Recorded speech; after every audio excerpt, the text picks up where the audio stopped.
Hey folks, this episode of TWIP Talks is brought to you by the brand new TWIP School. You can check it out at school.thisweekinphoto.com.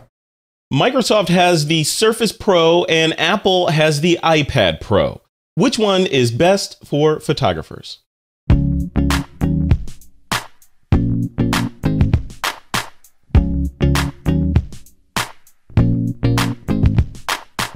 All right, folks, welcome back. We are, this is a really interesting episode of TWIP Talks. I'm sitting here with my good buddy, Mr. Giulio Sciorio, whom I've known for, I don't know, more than half a decade now, man, or something. It's forever.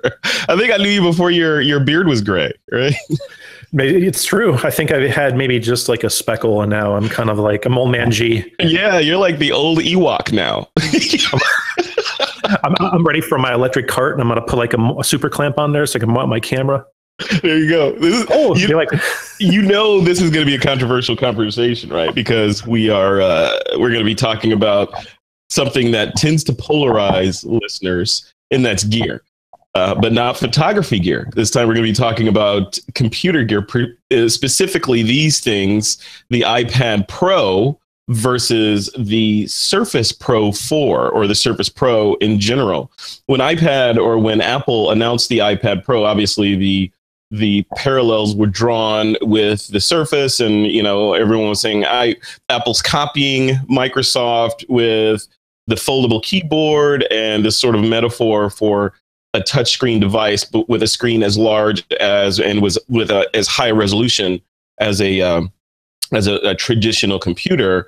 However, I have an iPad Pro, obviously, and I don't really see the parallels between it and a quote real computer. Whereas Surface is it's a laptop replacement. My iPad is, for me at least, is definitely not an iPad or a MacBook Pro replacement.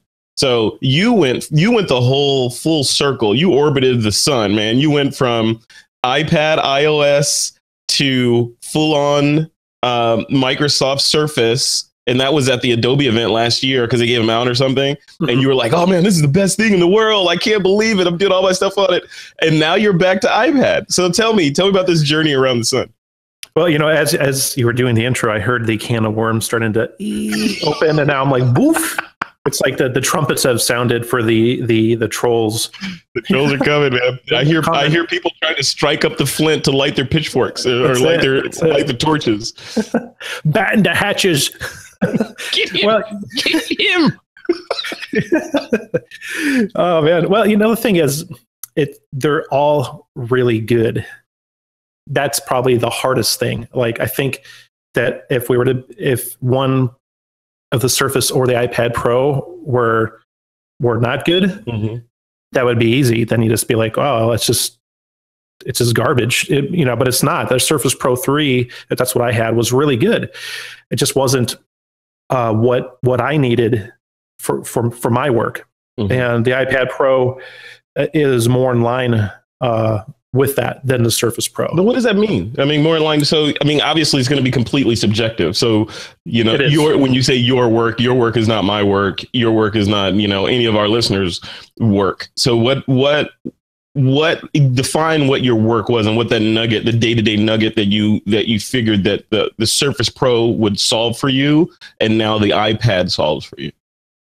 Well, I think with the Surface Pro, what I was hoping to do is minimize, because I've been minimizing my digital footprint, so to speak, over the last few years. Mm-hmm. Started actually for the last 5 years. Started with Micro Four Thirds from a DSLR, and now I have. Then I went to the Surface Pro 3, and I was hoping that would replace my MacBook Pro and my iPad.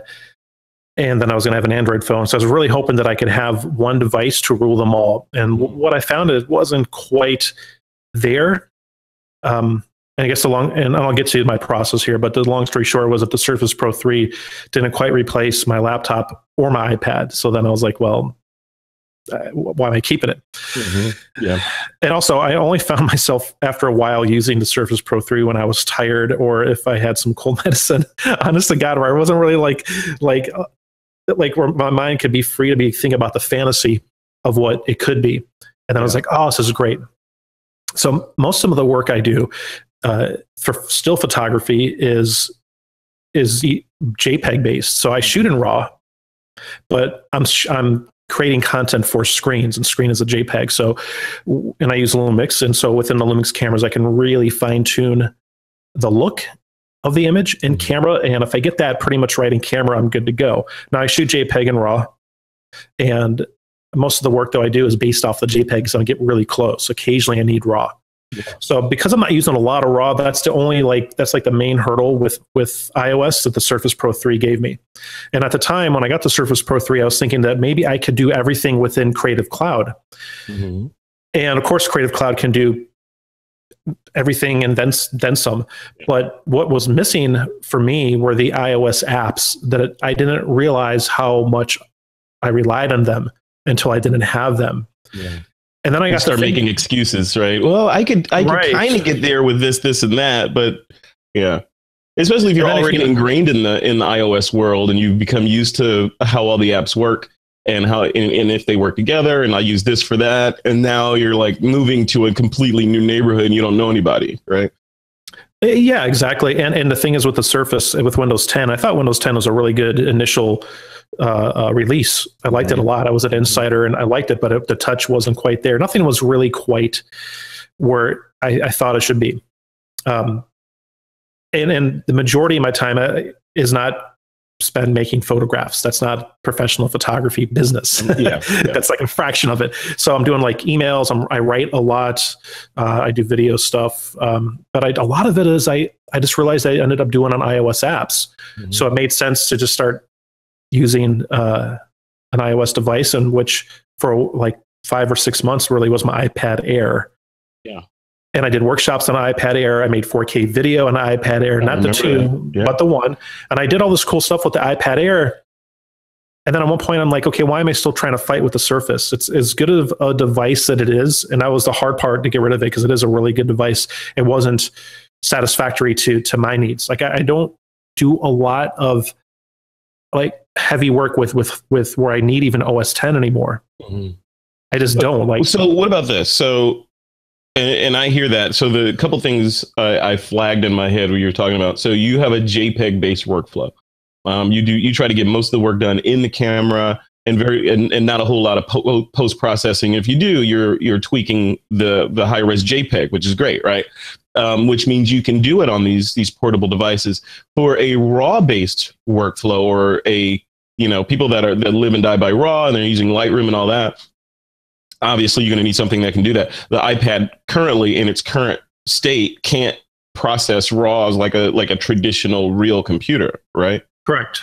Yeah. So I'm thinking, when I look at this stuff, and I see, like I said this before, we were born too early, because I feel like the holy grail of computers for me is one computer to rule them all, that I have to back up. I back up, make sure he's safe, but it's one computer. I don't have to worry about, hey, here's my desktop workstation, and this is the little one I take with me when I go on trips. Oh, and this is the one I sit on the couch. I want one computer to rule them all. When I look at the Surface Pro 4 in particular, it seems like it's that computer, but albeit it's Windows, and I've been using Mac or the Mac OS. But I'm thinking, what if in future world there was a MacBook Pro that had a detachable screen that became an iPad Pro, and so I could essentially have what I had. I could have the full on desktop machine, and then have my tablet when I need it, and then I only have one machine. Would that solve things, or do you even care about that because you're a JPEG? Well, yeah, but I don't think that's a solution for anybody. Like having a touch interface with a desktop machine that's not designed for it is the Surface Pro 3 or the Surface Pro. But no, that's not what I'm proposing. I'm proposing, I want my MacBook. I like my Mac. I like the Mac OS. Obviously they'll evolve it. It'll continue to evolve. But I like the desktop window mouse dragging stuff around. I like that metaphor when I need that metaphor. But when I'm mobile, or I'm doing presentations, or I'm on the couch and I want to be in iPad mode, I want to be able to take that screen off and have it go into iOS mode instead of Mac OS mode, and then basically give me two computers in one. So why do I have to have an iPad Pro and a MacBook Pro when I'm only one person. I can't use both of them at the same time. So, I mean, I don't know. That's me running Apple. If I was Tim Cook, I would make that. Well, I think what we're going to see is iOS evolve into becoming something that's more robust, and we're seeing that happen. Yeah. I mean, it doesn't support RAW because the iPhone doesn't shoot RAW. I mean, that's really what it is. The number one camera in the world is the iPhone by like magnitudes. Yeah. And we as photographers, we're a loud but small minority. Like we're like nothing.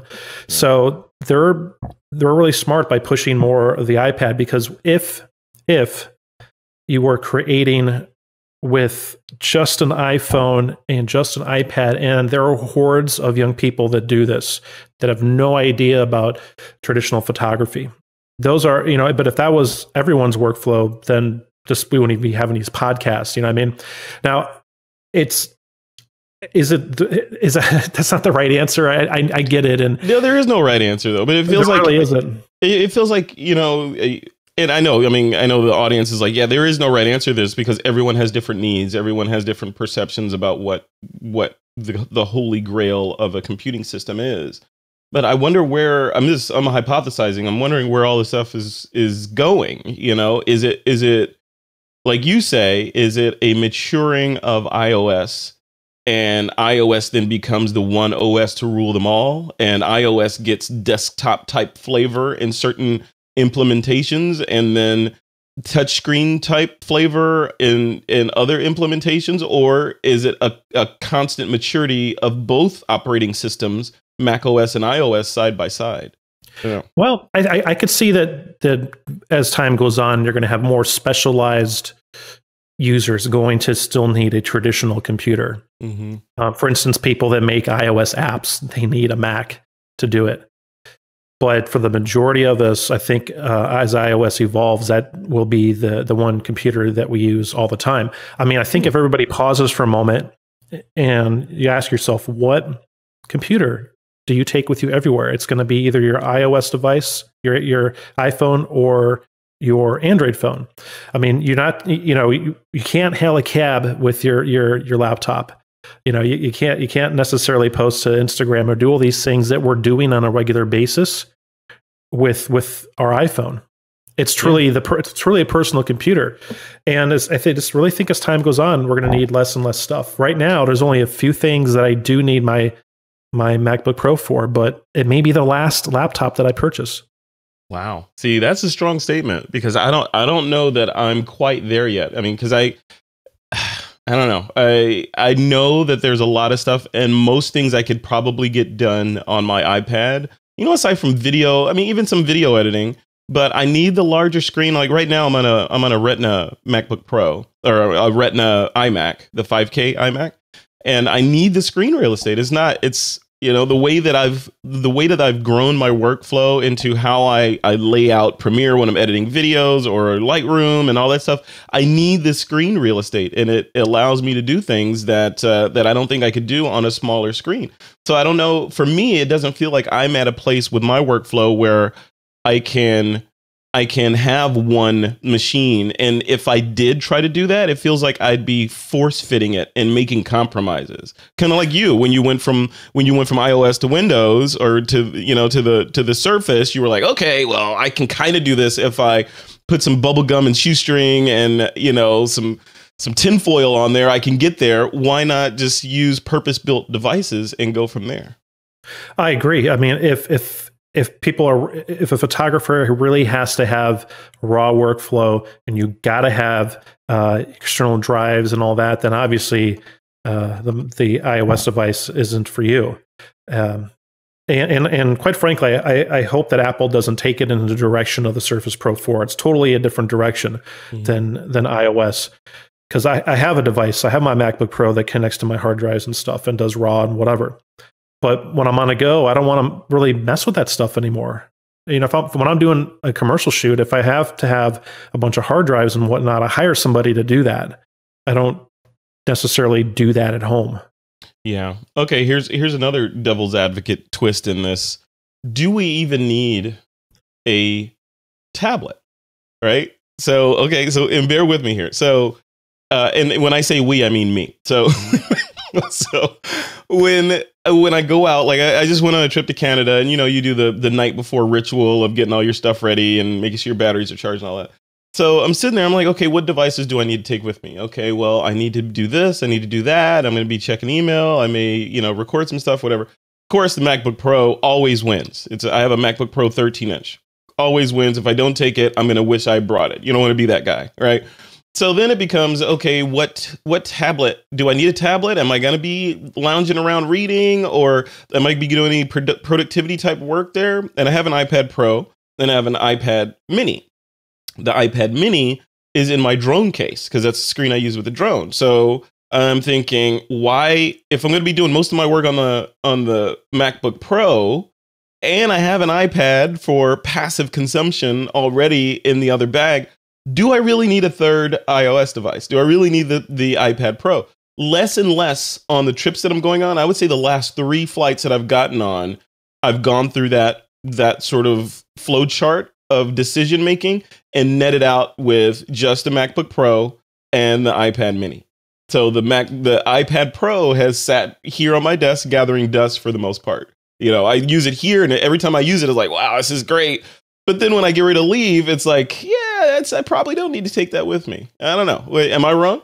No, I think for what you're describing, it sounds like that's a good choice. I mean, we don't want to really introduce barriers. Mm-hmm. I mean, it's into our workflow. I mean, we always want to try to think outside of the box and think how things could be better and use our creativity to solve problems. But, when it comes time to get to work, you want to use what it's going to work. Yeah. So if bringing an iPad Pro is just going to add to your bulk, then don't bring it. For me, it's the opposite. I used my MacBook Pro once this year on assignments. And I've done everything on my my iOS devices, and I now, mind you, I just started using an iPad Pro about 3 or 4 weeks ago. Mm-hmm. But so I was doing everything on an iPad Air, and for the most part, I was fine. There were some things that it was mainly because it was an older iPad that I didn't quite like how long it took to download images, which were solved. But I'm finding that I'm just doing so much more naturally on iOS. So that I would love that, man. That's where I want to get. I mean, I want to be the guy that, like, I'm trying to become a seasoned traveler, right? So I want to be the guy with one carry-on bag, with my clothes in it and everything I need. And if I need to like wash stuff, I can do that instead of bringing clothes for every day. I want to be the guy with one computer bag. Lately, it's been a drone bag, but with one bag with my gear in it, and there's one computing device in there with batteries for that, and I'm light and I'm nimble. There's no baggage claim action. It's just get on the plane, fly there, get off, and you're good for as long as you want to stay there. That's what I'm trying to get to. And each time I try to do that, I'm like, I hate, like, on the floor behind me is my staging area when I'm traveling, right? So I lay everything out. I'm like, oh, geez, okay, I got to bring that. And if I'm bringing that, I need to bring chargers for that and extra batteries and all that. Okay, then I need to bring that. Oh, then I probably need extension cords and a power strip to plug all this, and it just starts growing and growing. And then suddenly I'm like, okay, well, I'm going to have to check a bag. Mm-hmm. So how do I get away from that, Julia? You're a seasoned traveler. How do I get to, the holy grail of avoiding baggage claim? Well, for me, it's all really due to my workflows. Like I back up my RAWs and JPEGs to my iPad Pro. If I need to do any RAW work, by the time I get back home, it's synced with iCloud, so then I could do it with my MacBook Pro. But it takes experimenting and really getting real with yourself as far as for me, I was like, where are my images being shown? How are they being used? What are the client's demands of the images? And the majority of that is nothing super complicated. They just want really beautiful images, and they end up getting delivered as JPEG. So I'm like, okay, so if JPEG is here and I start here, why am I going to go do all this to get here? But keep in mind that how I work and my vision of photography allows me to just kind of go straight from one to the other. Yeah. Yeah. And you're not going in there, you're not doing high-end retouching and like, okay, well, I need to do this. Anymore. I need to remove that tree. I'm going to, do some skin softening and remove the wrinkles and all that stuff. You're not doing that level. And even if you did, you have your computer at home to do that, right? Yeah, I got the pencil though, and it does make a difference. Yeah. With minor retouching. I did some retouching a few days ago, and I used what is it called, Pixelmator. Yeah, I love Pixelmator, and it works really good. I was like, wow. And then I tried the Adobe app, and it also worked good. Mm-hmm. But I'm not doing high end retouching. I'm doing minor stuff. Like I may need to remove a hair. I may need to lighten an area, but that's maybe 1 out of 100 images. Okay, so switching gears away from the kind of pitting these two things, the Surface Pro and the iPad Pro against each other, focusing squarely on the iPad Pro. It's first iteration, albeit we could say second iteration because they released a smaller version of the iPad Pro, but this large one, we're still in the for this guy, this is version 1, right? So, and this is the one you have. So what's missing for you in here as a professional, as a world traveler, as that guy? What do you need to have in this iPad in the next rev? Well, I wanted more space, and I waited until they upgraded to the 256. So I got mine with 256 gigs of memory. Mm-hmm. I really would like the True Tone display that the iPad Pro 9.7 inch has. Really? I really like that display. It really does make a difference. That's the one that warms up at night, right? Well, this one does too, but the True Tone has color meters built into the bezel, and then it actually will adjust to adjust color, not just warm and cool, but magenta and green and all sorts of colors. So you're always getting based on the ambient light, right? So it's always standard. Yeah, that is a whole nother ball of wax for me there. I can't keep my brain around that. I like it because when I was playing with it, I was like, wow, it really does work. I would like the keyboard to be a little bit more flexible, so to speak. I mean, right now it's like it's all, I'm sure you've had yours and kind of all.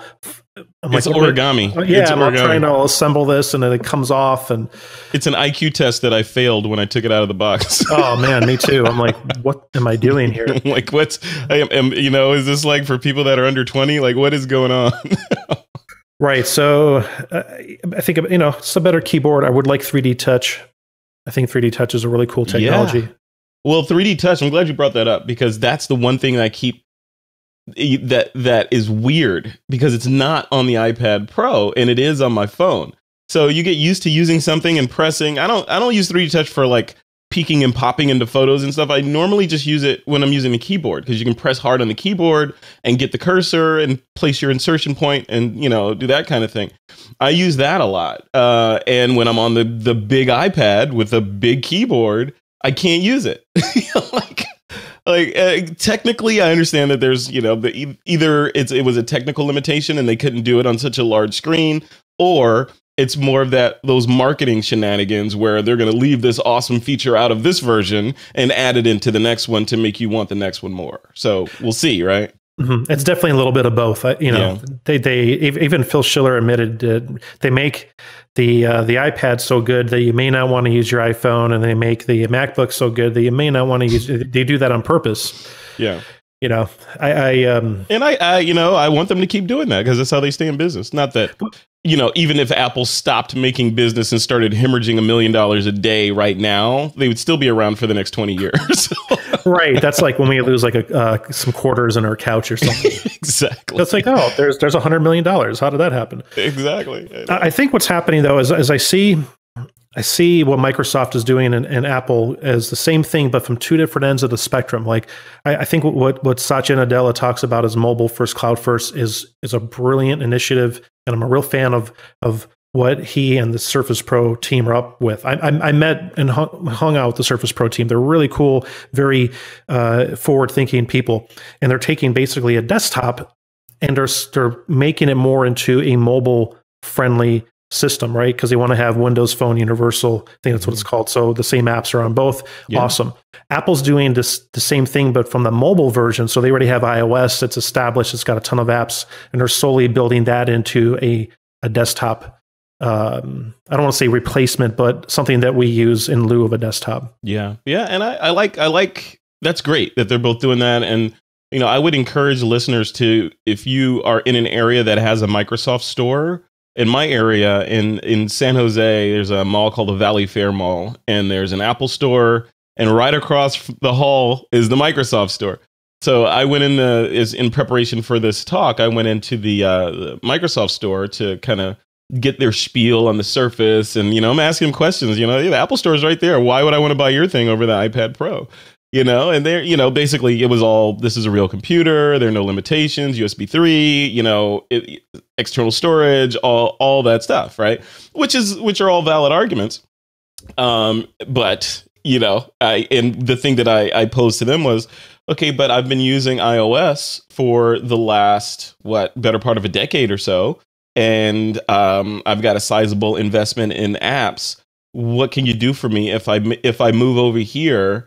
This is the ignorant computer. I was doing the Columbo thing, right? It's like, so what can you do for me if I move over here onto this device?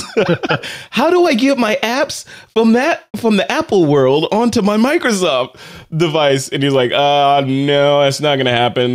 But we do have a very vibrant app store where you can purchase all your, So switching costs are going to be huge, obviously. So. Yeah, the thing with the App Store with Microsoft, it's just you just don't have all the cool indie apps. Yeah, you just don't. Right. It's the same problem with Android. Ecosystem. You got some cool stuff, but not everything. Like there's no native Instagram app. Yeah, and even the ones that aren't designed for the iPad Pro will still work. Yeah, And then furthermore, you have Microsoft's best applications, Office. They work beautifully on iOS.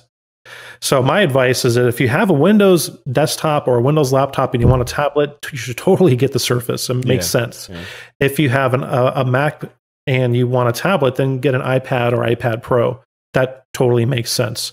Trying to live in other realms is difficult. I mean, last year I had the Surface, I had an iPad, I had Android, multiples of all these OS X, and I said, all right, man, I had enough, yeah. Uncle. So, okay. So let's close this off. So far we've been talking about this as a two-man race, right? You mentioned Android. Where is Android with their entrant into this? Is it a computer or is it a tablet world? Nowhere. Yeah. And are they coming? Google has deep pockets as well. You think Google cares about this, or is it more about, staving off Adobe on the photo side and then staving off Elon Musk on the self-driving car side? They care about that stuff more than the computing right now? No, I think it's a top priority for Google. And, I was being a bit of a smart ass talk when I was like, nowhere. They have the Chrome, was it not the Chromebook Pixel, but the Nexus tablet that's like the Pixel, and it's a really cool device. I don't even know about that. It's a really cool tablet. I played with it. But not enough to really decide if it's good or not. But the reviews were so. But the thing is, as more people use iOS and Android for their main computer, there will be more of a demand for the Android users to have an iPad Pro version for Android, and there will be more of a demand, less of a demand for Windows machines, which is why Microsoft is working so hard to get the mobile apps on Windows, because that's, the future of the mass market is not necessarily a desktop type OS. Yeah, I'm glad you brought that up, because that was the thing I wanted to segue into, and that's just the OS in general and where's the OS going. I watched this YouTube video from TechCrunch. They're the TechCrunch conference that they have. Mm-hmm. And it was the presenter was presenting Viv, which is the next Siri, mm-hmm. or the replacement for Siri. Essentially, Siri, that they're getting closer. The holy grail for this stuff is to have a voice operating system for something, or a voice interface rather, that understands natural language. Like with Siri, you have to say her name, and then you say, what time is it? You give her individual commands. She parses them, goes out to the Amazon or to the Apple servers, comes back. Same with Echo. They take the mm-hmm. commands, they go out, they parse them, they come back one at a time. What I grokked from Viv is I could say, hey Viv, what is the weather going to be like next week in Barcelona around, this particular street? And she will do it and come back with the information. Or I could say, hey Viv, I'm traveling to visit G in, what city are you in, G now? Austin. Yeah, I'm traveling to visit G. I need to fly next Thursday morning. Can you set that up? And she will know and book my flights with my frequent flyer number. She knows I like window seats away from the wing, so she'll put me in that seat. She'll book my hotel and get everything set, and then let me know that she did that. And all I have to do is say a couple commands. So with that, is voice the next step for these? Because I got to tell you, Siri, when Siri first came out, I thought Siri was awesome. I'm like, yeah, this is kind of cool. This feels like Star Trek. But Siri just doesn't work that well for me. The Amazon Alexa works like, I don't know, 100% better in terms of its response and accuracy for me, as does Google. If I use the Google app on the iPhone and you ask it questions, 9 times out of 10, it gets it correct. Ask the same query to Siri. If Siri responds, you get, oh, let me look that up on the web. Here's a page of results. Go find it yourself, So I don't know. So is that the next, in your opinion, is voice the next frontier for this stuff? I don't know if it's the next, but it's definitely an important thing. Yeah. I mean, I gotta agree with you, man. Using Siri, it's like, it's hit and miss. Like if you know exactly what to say and how to say it, it works every time. But it's just like learning keyboard shortcuts. You got to know what to say and how to say it. I used Cortana. It was all right. I just didn't quite understand it because I didn't really use it that much. And Google now, I think, is wonderful. Yeah. And that's I think that I know that Apple realizes that they've been lacking on their services for quite a while. Yeah. I saw an interview with Tim Cook recently. I think it was on some news program, and he was emphasizing how important the services are. So I'm hoping that their services get better, especially as they take their servers from being so reliant on Amazon and Google, their competitors, right, and bring them in house. I think we'll see some cool stuff. Mm-hmm. Yeah, I want to see a world, like I was saying, I think we were born too early, right? I want to see a world where voice is a foregone conclusion. I mean, we have it. I was thinking about this last night. So I have it in my Apple TV, albeit I have to press the button and hold it, and I can talk to it. I have it in the Alexa, so I can, and it's getting routine. I ask it questions just like automatically. It's no longer a novelty to ask what the weather is. It's just like kind of ask off the cuff when you're brushing your teeth, and you get the weather.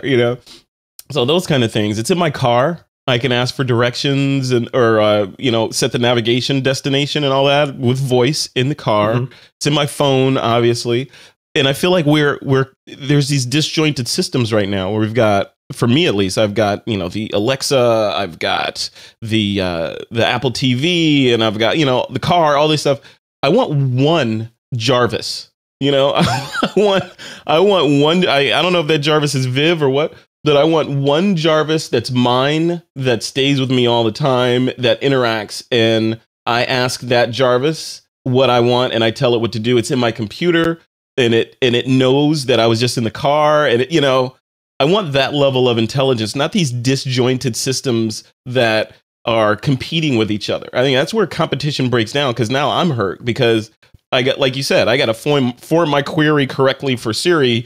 But when I talk to this thing, it wants to hear it in this other vernacular, I don't know. I mean, do you want that or do you care? No, I do want that. I really enjoy voice control. I just want it to work. And actually, I wanted to learn more how I speak, because I speak differently from you and other people. Like my dad's got a really thick Italian accent, and forget it. It's just kind of like seeing like the Google Voice translate with the voicemail is like completely strange. He'll ask what's the weather like, and it'll say like, hey, Charlie, Donald Trump is leading in the polls, right? Right. It's like mishmash. It's like a Dr. Seuss rhyme or something. Yeah. I think that voice will definitely has is more utility for the masses than, say, virtual reality. Mm-hmm. So I'm hoping that there's more emphasis on voice, but we really need a good voice platform. And that's where I think the troubles lie, because Google Now on Android devices is awesome. Not so good on iOS. Yeah. Man, Siri is okay on iOS only. I want Apple to license Viv and replace Siri. Wouldn't that be awesome though? Because we have these operating systems upgrades all the time. Why does Siri have to remain persistent? Couldn't it be like, hey, Siri was our 2016 digital assistant, and we're replacing her with Viv, you know, and now Viv's the new thing in town. Why do we have to be monogamous for our digital assistants? No, I agree. I mean, and I think, you know, I'm no doubt that they're all protecting their IP carefully because they want you to use Siri more, so that of course you're back in Apple's world. And yeah, that's got to be a real tricky situation for these companies, because you know what was happening to me leading up to the Surface is that I was using more Google apps. I was using Spotify. I was using all these other things that had nothing to do with Apple.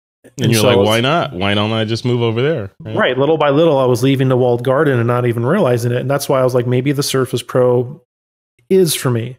Yeah. And what I realized is that it could still be for me at some point, but not right now. Yeah. It just here's the last thing. And I know I keep saying that, but here's the last thing. Painting that future picture. You remember Second Life? Well, that's still around, but Second Life, and what's the book? Oh, Snow Crash by Neil Stephenson. Okay. So, have you ever read that book? So you have to read that book. Listeners, go read Snow Crash. It is like the Matrix pre-Matrix, but with kind of a well, Matrix was dystopian too, but it has that kind of reality dystopianism in there, and it's interesting because Neil Stephenson paints this world where real life, like what we're in, presumably right now, depending on your metaphysics kind of leaning, the real life where we're sitting right now is kind of the suck. You know, this is like, oh, I got to go do my stuff, whatever. But where everyone spends most of their happiness is in virtual reality. And people have full on mansions and, you know, and it's just real. And it's ultra hyper realistic in there, kind of like the Matrix. So you jack in and boom, you go from being a homeless guy to, you know, now you're a baller because you have all this wealth in the virtual world, whereas in the real world, you may not have any. So that was interesting. So I was thinking, and it's called Snow Crash again. Definitely check it out. I was thinking, what if these worlds start colliding, right? So we have these 3D goggles, Oculus Rift and all this stuff that's, you know, these are getting better and better. The technology for rendering hyper-realistic environments that make some people sick because they're so real, right? Those are here. And we have these ultra-intelligent digital assistants. We have, you know, it goes on and on. Just think of all these pieces that are there already so that you could theoretically go into a world and, you know, have your little digital assistant hovering over your shoulder in there where you're asking questions to, or maybe it's an actual person that's your friend inside of this area. You know, it's Viv is standing next to you. You're like, hey, Viv, what's going on? Hey, Viv, can you go book me some tickets? And you're like, yeah, Frederick, I'll take care of that. You know, wouldn't that be cool? Or is that scary? Is that getting too far away from, you know, the flesh to flesh interaction that is humanity? I think it's getting too far away. I mean, I'm already starting to see social media kind of downtrend in some ways.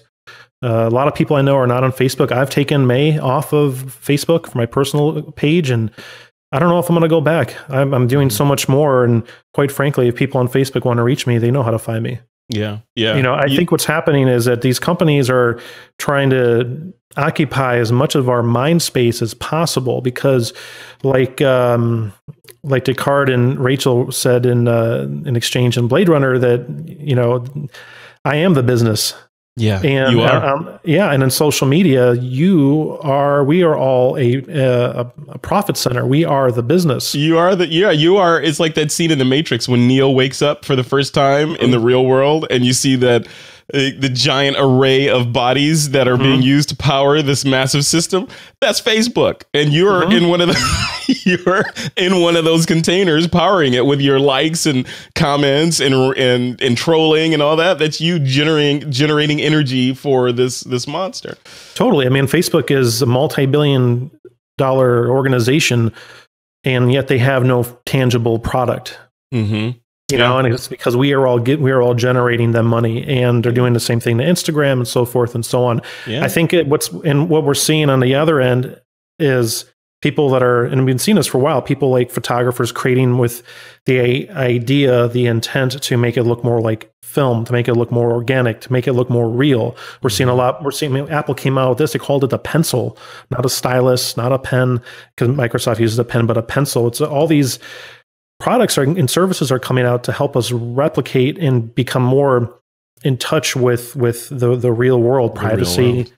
So I don't know. I think maybe for some people it can be, and I think that for the mass consumer, those people that are just like totally like locked into their TV and locked into mass media and they believe everything they read, I could see that group, which is unfortunately probably the majority of the people, get involved in the deep VR, social media, whatever it ends up being called. There'll be a fancy marketing term for it. And they're going to have a whole nother set of people, almost in a way like some neo hippie kind of stuff where we're still using technology, but we're not necessarily involved in the consumption of the content. We're more so the creators of the content. Yeah. You know, we're seeing that already, because I tell you, since I've taken a break from Facebook, I get so much more work done. Since I've been reducing all my gear, I'm getting so much more work done, and not work like just drudgery. Like I'm creating really cool photos. I'm able to do podcasts with you anytime. So I got more time, spend more time with my family. And really that's what's most important. Yeah, no, you hit it right on the head. Yeah, there's a lot of noise, right? There's a lot of noise, and the more you dive into the digital world, the less signal you have. So you're increasing your signal and reducing the noise, which has got to be liberating. And I need to get in that direction too, because I look around and you're like, we like stuff, you know, and I've been on this bent on YouTube of looking at kind of not minimalism, not from an artistic standpoint, but minimalism in terms of reducing the clutter and the things that you need to get your day-to-day life done. Like even my workstation here, I'm like, well, I've got the Mac, I've got the iMac, I've got another display here. Do I really need that second display? You know, or can I clean off my desk and make it more minimal?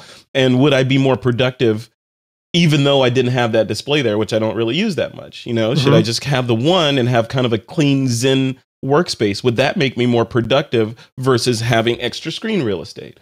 So yeah, it's interesting where things are going. But yeah, you also hit it on the head with the metaphor of people that are in the machine versus people that are like content creators. It kind of reminds me of like cattle, right? So if you're forced to work on a cattle ranch, do you want to be cattle, or do you want to be the guys that are running the ranch, or, you know, the accountant in the back room, or the marketing guy, or the truck driver? You know, do you want to be one of those, or do you want to be a cow? So I think I don't want to be a cow. I think I want to be, you know, if I have to be there, I want to be somewhere, you know, in the building. Yeah, and also consider that like Facebook has teams, like literally teams of psychologists that are working with the coders to get you the content that is going to trigger emotions in you. They play experiments on the public, as we know what they did with Android in Brazil, and then also in the States. And the content went from being photos and updates about your friends to just useless videos of either, and it's just like mass news, either really like silly, fun stuff. And I get into those videos too, like dogs walking around and cats or whatever. And then on the flip side, you got really like bad stuff like war and all that. And there's like these polarized emotions, and it gets you sucked in. And what's happening is everybody's in a room and they're talking, but no one's saying a damn thing. No one's making nothing. We're all like armchair, and it boils down to we're consuming more than we're creating. We really are. And that's really like it's how you get fat. It's how you get fat. That's how governments slide things underneath the table so we don't see it, because they're like, hey, look over here. Here's all this going on. Then here comes this, which is why I think that if we're more productive in the work that we do for ourselves, then we're going to be able to see through that and remove ourselves from that realm. And that's why, like, I looked at to go back to the original conversation. That's why I looked at the Surface, because I'm like, if I'm spending less time actually like on a machine doing stuff versus experiencing stuff, experiencing people, being with people. I'm going to have a better life and they're going to have a better life, and I found myself where I'm able to do that more than I expected was with an iOS device. Mm-hmm. Yeah. Yeah, it's interesting, man. It's interesting. All this stuff is moving so fast. There's like so much cool stuff coming, but then, it's a constant tug of war. I don't want all this stuff, but that thing is so cool. It's like with me is like, I want to get rid of stuff and go in the G direction and, have more of a focused minimalist kind of existence. But then I see, oh man, but look at that Phantom 4. I gotta. I hear you, but we practice in the house. We practice hell yes or no. If I look at something and if right away I'm like, oh hell yeah, then there it is. If I'm not sure, then it's no. And I apply that to assignments. I apply that to purchasing stuff. I apply that to trips. Everything. It's either hell yes or no. And I apply that to my editing. I don't archive a ton of stuff anymore. I'm like, because like back in the day, I was like, well, it may be worth money in 10 years.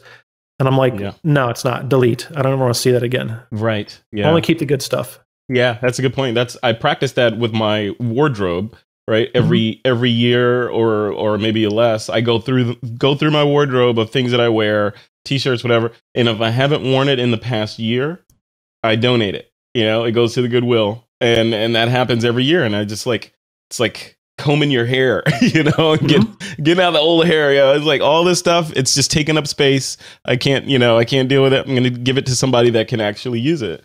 I think I need to apply that metaphor to everything else. Right? Totally. And it takes a mind space. And then you have to have stuff to clean the stuff to store the stuff, stuff to put the stuff that it's in. And it's like, it just becomes too much, I think, for people. And then what I had found with myself was I wasn't really creating the content, be it photography or writing, that was really truly representational of who I am. Yeah. Yeah. And that's a slippery slope to go on, Yeah, no, it's very slippery, and it's slippery and sticky at the same time, right? So it's a slippery slope that ends in flypaper. And a flypaper is debt. That flypaper is not having the opportunity to go out of the home and experience things, because that's and the flip side is having no debt or less debt or manageable debt, and managing that right, not getting stuck in with your stuff and having your golden prison, because the thing is, if you're always having to pay for stuff, you're not going to enjoy it no matter how good it is anyways. And then if we're out experiencing things, they meet up with you and I for a photo walk or something, or coffee, and you shake hands with somebody, and we're not, and I mean that not by like this, where the phone is down, we're having face to face, we're experiencing a meal together or something. Those are experiences that you will remember till you die. No one's going to be like, I'm at the end of my life, I'm not going to be like, oh, remember that iPad Pro and a certain. No one cares about that. No one's going to care. Or if I had more followers online, and we're seeing a backlash of that too. We're seeing it. We're seeing these social media stars that came out and said, "Oh, everything I said was all lies. It was all lies." Yeah. The Ferrari wasn't mine. I just stood next to it and took a picture of it. Yeah. What's going to be interesting? We could talk for hours. I know. It's going to be interesting is how everything you put on Facebook and these social networks is permanent, even though some of the younger generations don't really realize that yet. But everything's permanent that goes up there.